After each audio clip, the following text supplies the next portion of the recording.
Let me start by thanking you for accepting our invitation to speak at this all-important annual migration conference. Thank you. Honorable Commissioner, you have a unique perspective from your position as African Union Commissioner for Health, Humanitarian Affairs, and Social Development to weigh in on a number of issues affecting African Union member states.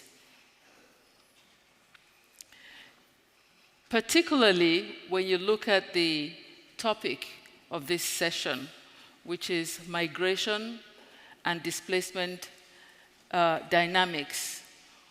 What is driving change in Africa? Prior to your current position, you were AU Commissioner for Political Affairs. You also served as State Minister for Foreign Affairs in your home country, Burkina Faso. The audience and those participating online would like to get your views on these issues. Shall we begin? Thank you very much, Madam. I would like, first of all, to say thank you. Thank you to ICMPD for extending invitation to us, and myself as Commissioner in charge of Health, Humanitarian Affairs and Social Development. Mahmoud told this morning about language. If it was in French, it was good for me. I'm Francophone, but I will try my English. I hope you will forgive me for mistakes, but I will do my best and to understand, you will understand to me. And also thank you for this occasion to discuss about common interest migration issues. That's why we are saying Vienna Migration Conference. It is very important for us to be here and to raise the voice of Africa on these issues, especially now after COVID-19, then now this conflict between Russia and Ukraine. Thank you very much. Your English is perfect. My English. Your English. All right. Excellency, how is the war in Ukraine felt on the African continent when it comes to the impact on the following three factors? 1, food security, inflation, and general living conditions. 2, recovery efforts of countries in dealing with the aftermath of COVID-19. And 3, providing humanitarian assistance to vulnerable populations, especially displaced people. How has the war in Ukraine affected these factors? Thank you very much. I will start by the cost of living. Africa is part of this world. The impact is in Europe, America, in Africa too, in terms of inflation, food insecurity, the price of energy is also in Africa. And the impact of this crisis in Africa relates to the level of dependency of Africa on oil. We produce oil, but we have this problem. We have gas, also gas export and import, and also tourism issues. It's very important. And the main important for us, it is the fertilizer, and also not only that one, how we can produce more in Africa. We realize with the cost of the wheat and the oil and fertilizer that created a big problem for our producer. I'm myself a producer. Because I used to, with my family, to farm rice, but we got problem to have fertilizer for our land. It's a big problem for us. What I can say is the same like in Europe, in America, and it's a very big problem. We see in some countries people demonstrating to tell you the importance of inflation on food especially. And we have also not only Ukraine crisis, we have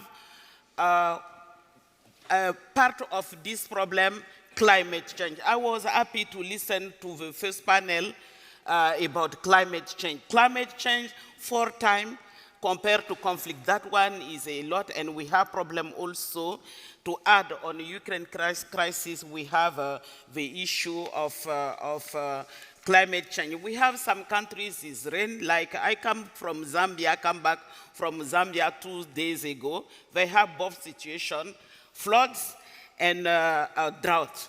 And to add, they have also terrorism, which create a lot of problem for that. Coming on the consequences of COVID-19, I would like to sincerely thank my predecessor, who is with us today, the Commissioner El Fadil, who did a fantastic job with CDC Africa.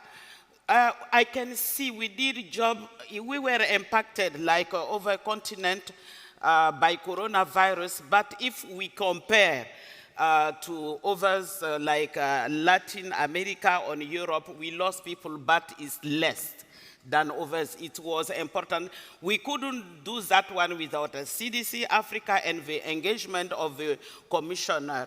And the impact was huge, economy, politics, and many things. But as I mentioned at the beginning, we have this conflict now with Russia and Ukraine, and we are getting out of COVID-19, but this come and it is difficult for us now to improve our economy, because when we are getting out, but we have problem in terms of food security, impact on economy, and also impact on health, humanitarian. You mentioned humanitarian. Vulnerable population became more vulnerable, especially women and youth. I visited IDPs camps in Burkina Faso, in Mali, in Niger, and as mentioned, come back from Zambia.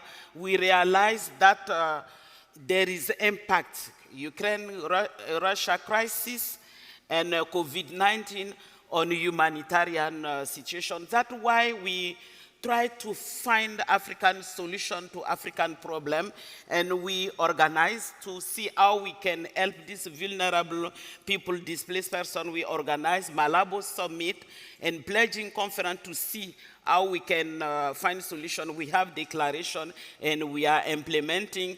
The declaration include the Ukraine crisis, Ukraine-Russia crisis on humanitarian situation, climate change on humanitarian, and also terrorist attack today. It is more difficult for all region of the 5 regions of Africa with our refugees, IDPs, and also return is became a big challenge, but we are working, we are creating, we are operationalizing humanitarian agency to see how we can find solution to this crisis.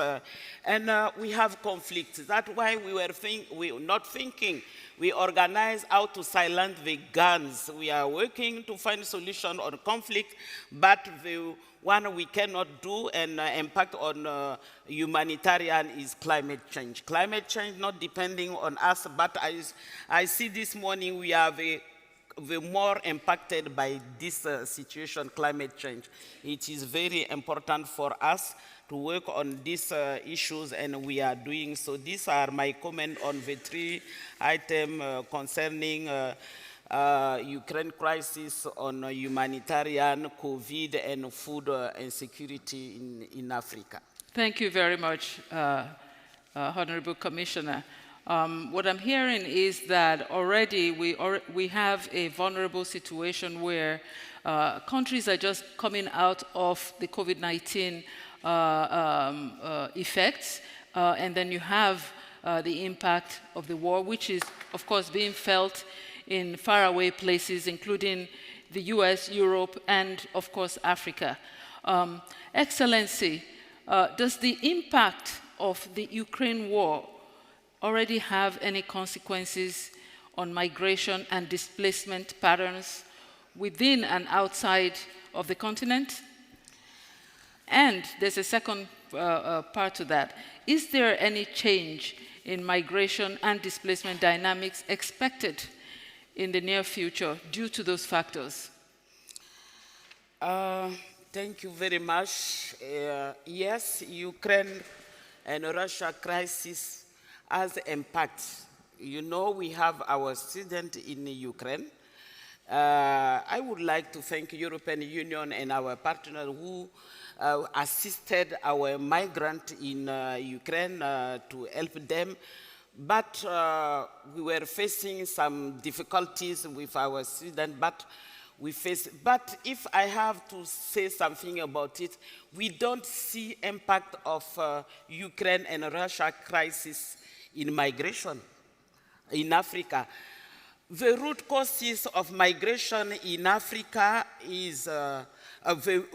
are conflicts, and I will mention some of them. These root causes are more important in the view of Africa in terms of impacts on migration. First, if I see the situation now in Sahel, it's not the impact of Russia and Ukraine crisis generating illegal migration. It is the situation in Libya, the crisis in Libya, and we have also the impact of Libya on Sahel with terrorist attack today, and also climate change. These are important in Africa. Then Russia and Ukraine crisis is very important, but not too much in terms of migration. The main root causes are what I mentioned, and we need to see if we can find solution to these root causes. If we are not careful, it will add more to Ukraine and Russia crisis and to generate illegal migration in Africa. That I can say on migration issues and Ukraine crisis. I fully agree with you. It is very important, and mobility in Africa is mainly in Africa. More than 60% of Africans are moving internally. And we have the illegal one, we have legal migration. And if we are not careful, as mentioned, the high cost of energy, food, if they don't have food, surely there will be impact in terms of people trying to escape from these difficulties and become a migrant. And also, what we are doing is to avoid that one, to encourage the implementation of our strategies and to avoid, to add, how do you call, migrant due to Ukraine crisis, add to what we already have in Africa, to say that we don't see too much impact of Ukraine and Russia crisis on migration, but if we are not careful to find solution to all these difficulties and the root causes of illegal migration, it will add more difficulties for Europe and also the continent on the issue of migration. Thank you very much. So what I'm hearing is that even though at the moment we have not witnessed mass migration of people that is beyond what we normally have in Africa, but if we don't find solutions to this to the problem that is being generated by the war in Ukraine, such as food shortages, this might also come to add to the problem that is already in some of these countries. One of the key priorities of the African Union is regional integration. Commissioner, and I know that this is something that you are passionate about as well. How does the current situation affect, if at all, the key continental projects under your mandate, especially the free movement agenda? You are right, and it is very important for Africa to have this free movement. And the good thing after what happened between Russia and Ukraine, and also as a great project, we have CFTA. CFTA cannot go without a free movement, and we have our protocol, and on free movement we are fighting to have a 15 ratification. And what we did to push and to be part of the solution of these difficulties now is to put on agenda. We are going to have an extraordinary summit in Niger at the end of November to see what are difficulties about this free movement in Africa. We cannot have free trade without free movement. It is very important for us to work on these issues. And also, when you talk about free movement, that includes all displaced persons, include refugees. We come back again on humanitarian issues, and it is very important for us to work on it and to find a solution. And a part of this solution of free movement is also to, to allow, we are going gradually to allow businessmen and women to move freely. Yes. And also for our students to move freely and to establish in the countries, and that one is working now. We have some countries not part of protocol on free movement, but people are moving. You can go, for example, in Kenya, Rwanda, and many countries will have visa at the airport. It's coming. And we have some region like ECOWAS. I'm from ECOWAS region. Sometimes I travel with just ID at the airport. I realize that I don't have my passport, but I can enter. We are working on that one, and it is part of our great project to see CFTA, then also free movement of persons in the continent. That will avoid also the migration issues. If people are working freely in Africa, they can settle, they can do the business, they can be they can be part of the implementation of the 7 aspirations of the Agenda 2063, the Africa we want. Africa is a very young continent with, if you see between 15 and 40 years, you have in some countries 75%. That is very important, and we need to move freely inside our continent. And we are doing so, and we are promoting the free movement. And also SADC region, they can move, and some region is coming. The difficulty is some countries, I won't mention them, that we are working on them to find, because it is security issues. I can understand with terrorist attack, terrorists are moving easily. If we don't work on it, that will be a problem. But we are working with security people to assist our members to say, yes, there are security issues, but we need this free movement in Africa. Thank you. Thank you so much for that insight. When we look at the landscape in Africa and all these issues, whether terrorism, whether banditism, whether all kinds of issues that you find, especially now that there are many governments, question of governance, youth employment, all these issues. What solutions precisely are you and the African Union Commission in general currently working on to address these challenges in the short and medium term? And what role can the European Union play, especially under the umbrella of the AU-EU partnership, in jointly designing and implementing those solutions?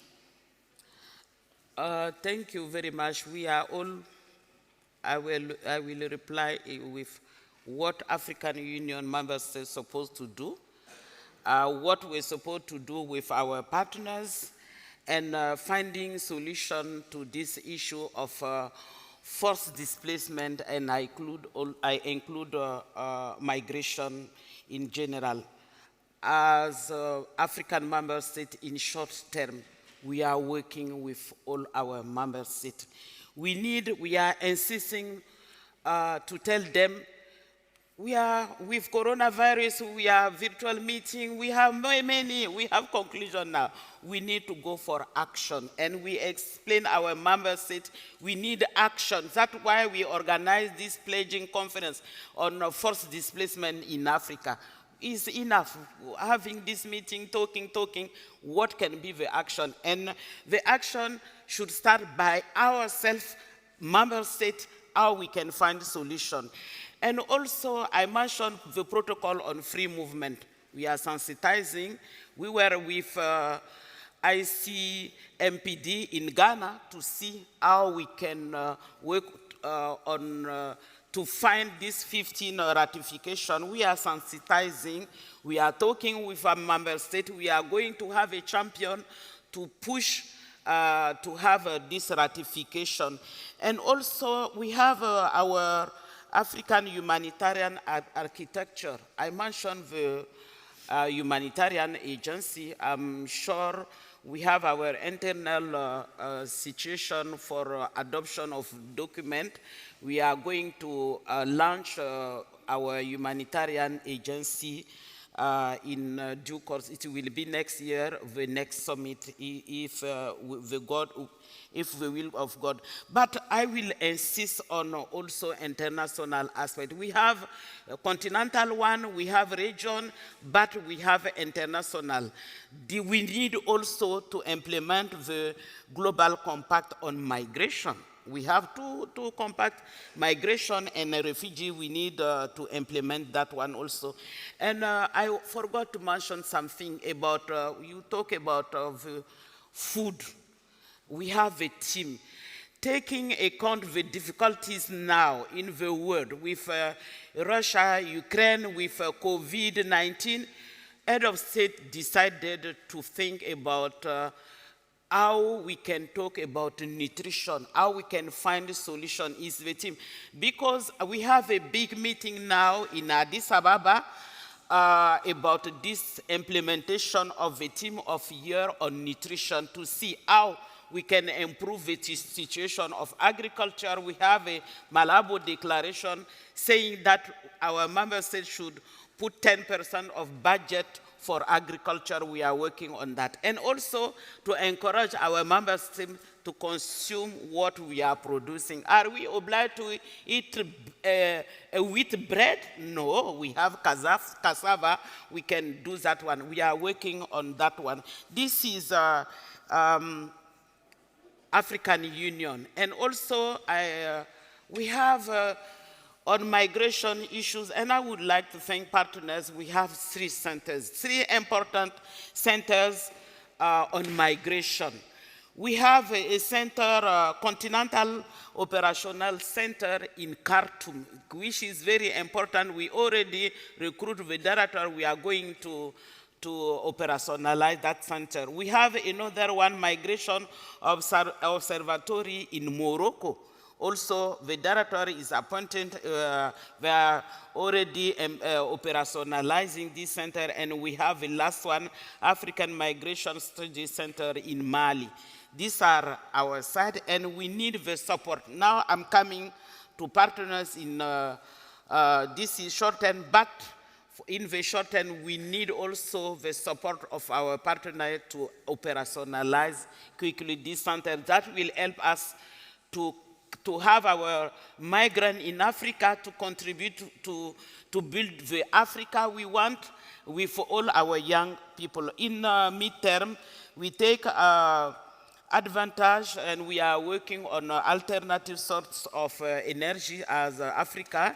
And also we are working with our young people. We involve them in what we are doing as African Union, to train them, give them possibility, give them opportunities to serve Africa, to work in Africa, and to build the Africa we want. That's why we are going to have this summit also in Niger, to see how we can improve the economic situation. It's not on, the impact is not only on economy, also in politics.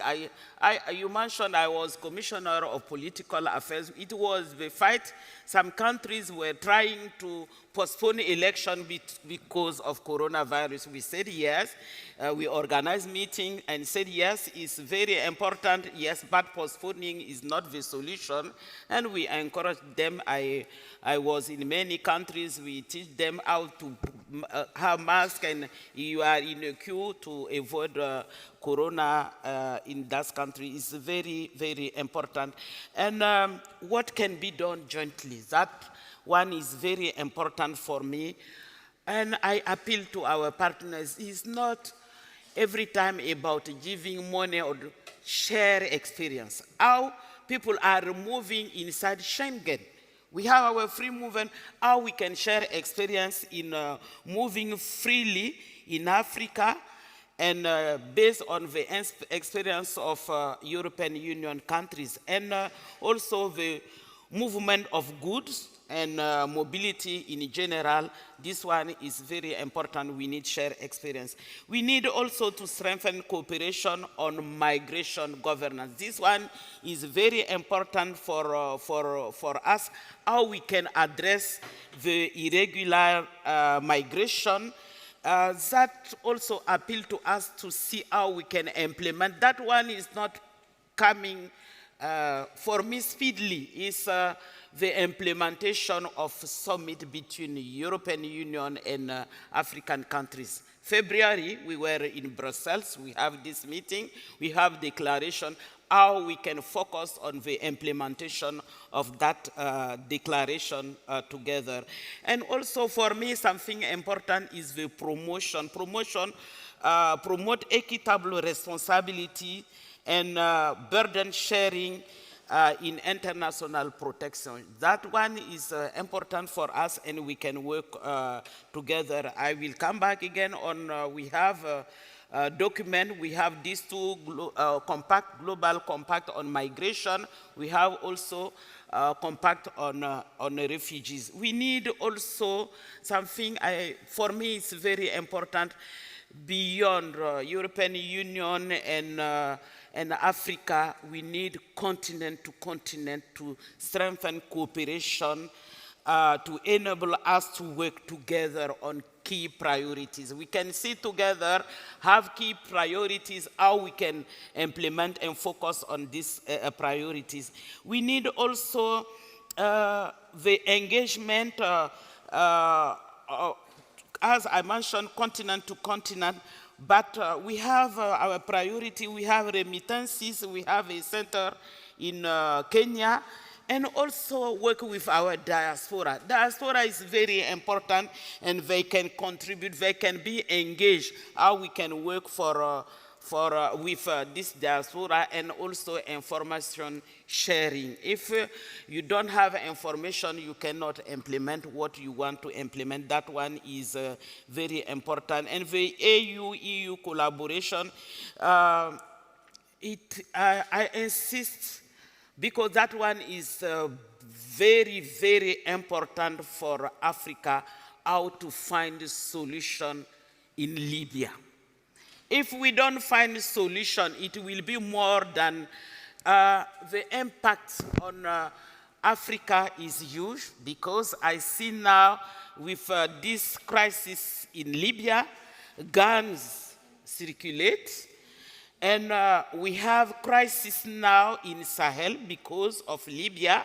If we don't find solution in Libya, we will have irregular migrant in Libya and north part of Africa. That one is very important. We need, and for me, is we don't need to delay the situation. It's very important. And 2 days ago, what happened in Libya is unacceptable about migrant. We condemn, UN condemned the situation, but we need to work together. That,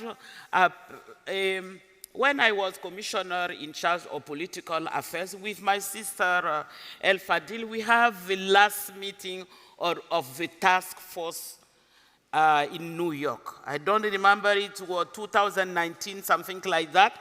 But since that time, we have 19 to now, we don't have any meeting of the task force. Our team, when I visited Brussels, I said we need to revitalize this center. And thank you to my friend. We were talking yesterday to see how we can work on that to revitalize this task force.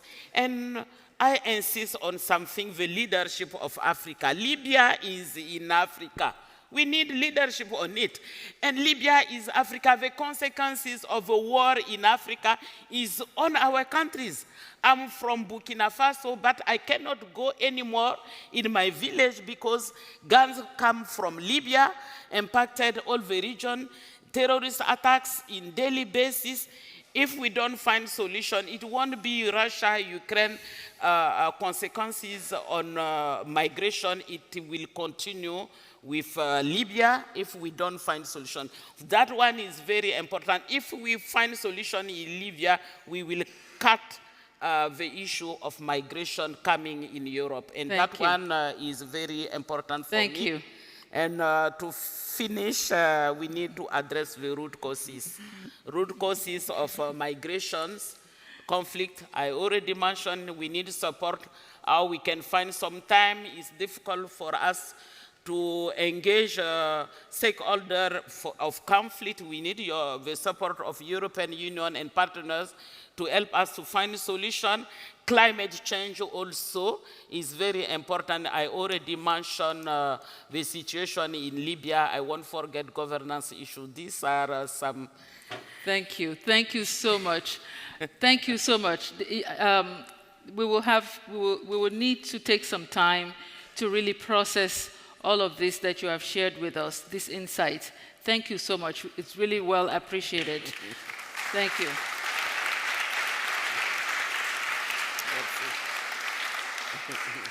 The Honorable Commissioner said, no more talk workshops. She wants action. So thank you.